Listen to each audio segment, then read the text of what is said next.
প্রিয় ময়মনসিংহবাসী, ঈশ্বরগঞ্জবাসী, আপনারা সকলে কেমন আছেন?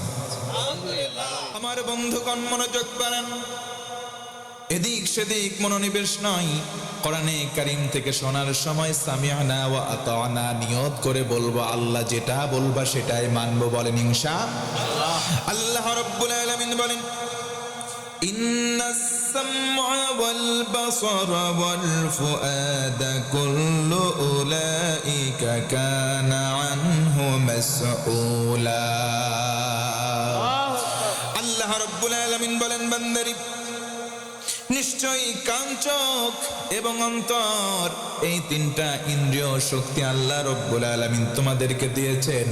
একটা একটা করে প্রতিটার হিসাব পুঙ্খানুরূপে আল্লাহ ফিরিয়ে নেবেন। জোরে বলি আল্লাহু আকবার। তুমি চোখ থেকে চশমাটা সরাও, দুনিয়ার আসল আলো দেখবা। তুমি সাদাকে সাদা দেখবা, কালোকে কালো দেখবা। তুমি কখনো মিশ্রণ করবে না, সাদা সাদা কালা কালা তুমি গান গাবা না। কারণ তুমি একজন মুসলমান, তোমার কলিজায় আল্লাহর ভয়। ও মুসলমান, আল্লাহর ভয় আমাদের কলিজায়, জোরে বলেন তো, কম বেশি আছে না নাই? কারো কলিজায় যদি আল্লাহর ভয় থাকে, এই চোখের গোনা করতে পারে না, এই কান দিয়ে গোনা করতে পারে না, অন্তর দিয়ে গোনা করার কোনো ধারণা আনতে পারে।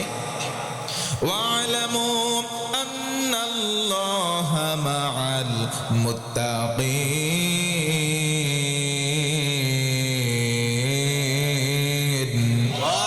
আল্লাহ রাব্বুল আলামিন বলেন, বান্দারি জেনে রাখো, শুনে রাখো, আমি আল্লাহর ঘোষণা, আমি আল্লাহর এলান হলো, বান্দা যদি তোমার কলিজায় আল্লাহর ভয় থাকে, তোমার কলিজার ভেতরে যদি আল্লাহর ভয় থাকে, আমি আল্লাহ এলান করলাম, আমি আল্লাহ তোমার সঙ্গী হব। ও মুসলমান ভাইয়েরা, বলেন তো, আল্লাহ যদি সঙ্গী হয় আমাদের কোনো ভয় আছে নাকি? আল্লাহ যদি আমার আপনার সঙ্গী হয়, আমার আপনার কোনো টেনশন? তার মানে বোঝা গেল আল্লাহর ভয় কলিজায় লালন করার অত্যন্ত দরকার আছে না নাই? আল্লাহর ভয় কেমন করে কলিজায় আমরা জাগ্রত করব, আল্লাহর ভয় কেমন করে কলিজার ভেতরে বাড়াবো? তার মানে আমরা চোখ দিয়ে দেখার পরেও দেখব না, কোন বিষয়গুলো দেখব না যেটা পাপের বিষয়।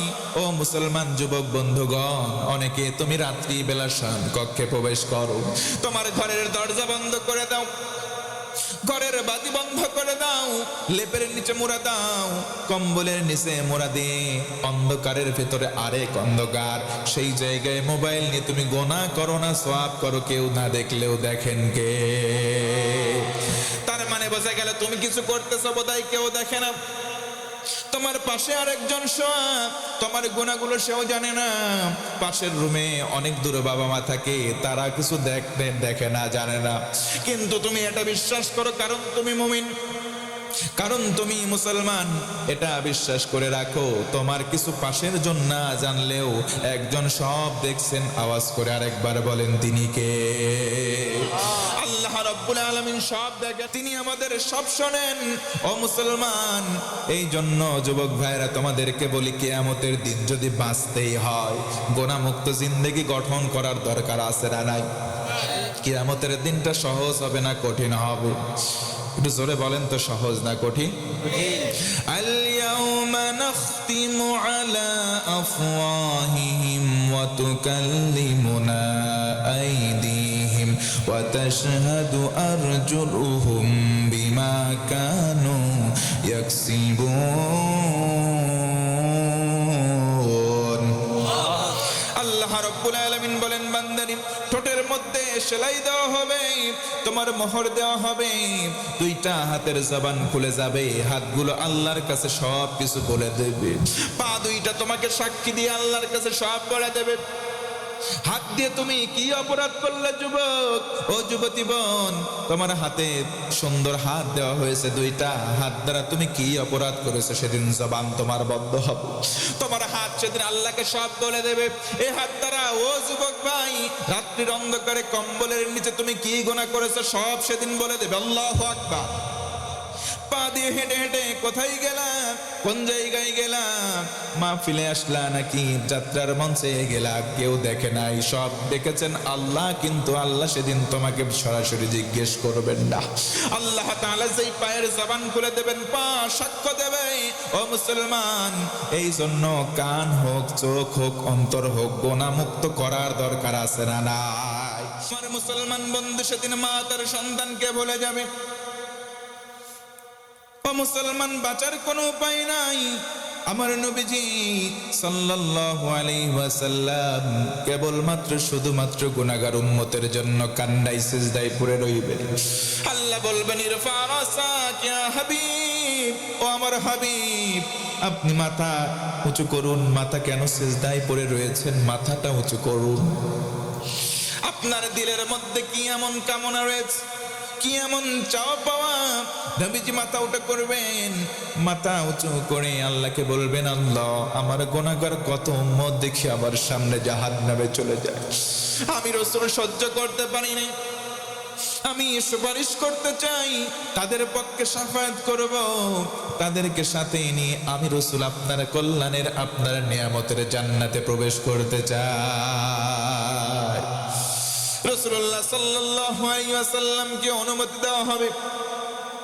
নবীজি আমার জান্নাতে যাবেন, আমাদেরকে নিয়ে নবীজির হাতে একটা পতাকা থাকবে, সেই পতাকার নাম হলো লিওয়াউল হামদ, প্রশংসার পতাকা। বলি সুবহানাল্লাহ। নবীজি আমার পতাকা নিয়ে হাঁটবেন, পেছনে আমরা সবাই যারা জান্নাতি হব তারা নবীজি আমার জান্নাতের দরজায় কড়া নাড়বেন। ফেরেশতা বলবে, মান আনতা, কে আপনি? নবীজি বলবেন, আনা মুহাম্মদ সাল্লাল্লাহু আলাইহি ওয়াসাল্লাম। ফেরেশতা বলবেন, আমির তো আপনার জন্য আদেশ পেয়ে অপেক্ষারত আছি, আমরা তো আদিষ্ট হয়েছি, আপনার জন্য অপেক্ষায় আছি। দরজা খুলে দেওয়া হলো। নবীজি আমার সবাইকে যারা জান্নাতি হবে নিয়ে জান্নাতে প্রবেশ করবেন। বলি সুবহানাল্লাহ। নবীজি বলেন, আমার উম্মতদেরকে নিয়ে জান্নাতে প্রবেশ করলাম, জান্নাতের ভাগ হয়ে গেল, কাতার হয়ে গেল, কাতারের সংখ্যা 120 খানা হয়ে গেল। ও মুসলমান, বলেন তো জান্নাতের মধ্যে সম্মানের কাতার বা লাইন হবে কয়টা? 120টা লাইন হবে। নবীজি বলেন, আমার উম্মত 80টা লাইন জায়গা পাবে, 80টা লাইনের মধ্যে আমি নবীর উম্মতেরা জায়গা পাবে, আর বাকি যেই 40টা কাতার থাকবে সকল নবীর উম্মতেরা সেই 40টা লাইনে জায়গা পাবে। বলুন সুবহানাল্লাহ। তার মানে আমাদের মর্যাদা কত বেশি, আমরা কত ভাগ্যবান। নবীজি এটা বলে ক্ষান্ত হন নাই। নবীজি বলেন, সর্বপ্রথম ভিআইপি একটা লাইন বানানো হবে, প্রথম লাইনে সবাই ঠাঁই পাবে না, জায়গা পাবে না, স্থান পাবে কারা? শুনে নাও। আল্লাযীনা ইয়াহমাদুনাল্লাহা ফিস সাররাই ওয়াদ দাররা, যারা জমিনে চলার সময় সুখে দুঃখে সব সময় প্রশংসা করত আল্লাহ। কার? আল্লাহর প্রশংসা যারা করত, জান্নাতে যদি চলে যায় জান্নাতের প্রথম কাতারে জায়গা পাবে ভাই। এই জন্য হর হালতে প্রশংসা আদায় করতে হবে কার? আর জোরে বলেন কার? প্রশংসা কখন করব? লাহুল হামদু ফিল উলা ওয়াল আখিরাহ ওয়া লাহুল হুকমু ওয়া ইলাইহি তুরজাউন। প্রতিটা কাজের প্রারম্ভে আল্লাহর প্রশংসা, প্রতি কাজের শেষেও প্রশংসা। কেন করব?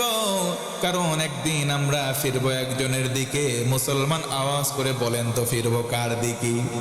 আমরা যে একদিন ফিরে যাব, এই দিন আমরা মরণ বরণকে মাধ্যম করে ফিরে যাব। একটু জানতে চাই ভাই, বলেন মৃত্যুবরণ করব এই বিষয়ে কারো কোনো আপত্তি আছে নাকি? একদিন মারা যাবে, কোনো সন্দেহ আছে? কখন মারা যাব আমরা কেউ জানি? ইযা জাআ আজালুহুম লা ইস্তাখিরুনা সাআতাও ওয়া লা ইস্তাকদিমুন। মানুষ তোমার যখন আজাল চলে আসবে, মৃত্যুর সময়সীমা যখন নির্ধারণ হয়ে যায়, 1 সেকেন্ড তোমাকে সুযোগ বা অবকাশ দেওয়া হবে না। 1 সেকেন্ডকে কেন্দ্র করে এক ধাপ সামনের দিকে যাবা বা পেছনের দিকে আসবা না, বরং জায়গায় তোমার মারা যাওয়াই লাগবে। আল্লাহু আকবার। ও মুসলমান, তার আগে বলেন তো চোখ কান আর অন্তরের গোনা ছেড়ে দেওয়ার দরকার আছে না নাই? রব্বুল আলামিন বলেন ওয়াল্লাযীনা লা ইয়াশহাদুনা যুর।